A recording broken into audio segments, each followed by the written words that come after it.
bore you.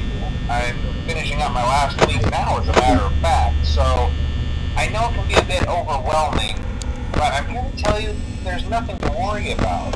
You'll be fine. So let's just focus on getting you through your first week, okay? Let's see. First, there's an introductory greeting from the company that I'm supposed to read. It's kind of a legal thing, you know.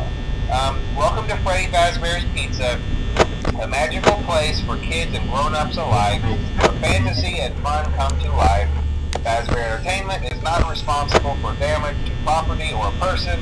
Upon discovering that damage or death has occurred, a missing person report will be filed within 90 days or as soon as property and premises have been thoroughly cleaned and bleached and the carpets have been replaced. Blah, blah, blah. Now, that might sound bad, I know, but there's really nothing to worry about. The animatronic characters here do get a bit quirky at night, but do I blame them? No.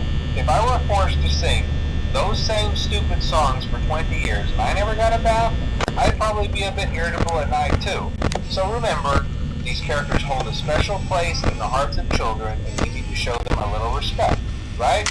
Okay. So just be aware, the characters do tend to wander a bit. They're left in some kind of free roaming mode at night. Something about their servos locking up if they get turned off for too long. They used to be allowed to walk around during the day too, but then there was the bite of 87. Yeah.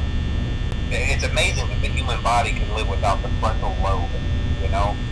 Now, concerning your safety, the only real risk to you as a night watchman here, if any, is the fact that these characters, if they happen to see you after hours, probably won't recognize you as a person.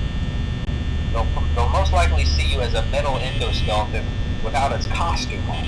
Now, since that's against the rules here at Freddy Fazbear's Pizza, they'll probably try to forcefully stuff you inside a Freddy Fazbear suit.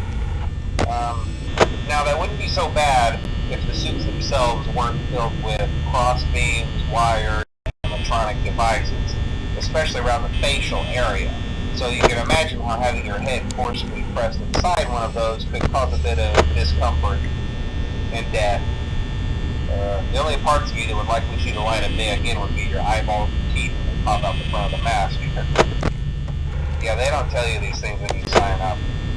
But hey, first station of the breeze. I'll chat with you tomorrow. Check those cameras and remember to close the doors only if absolutely necessary. Gotta conserve power. Alright, good night.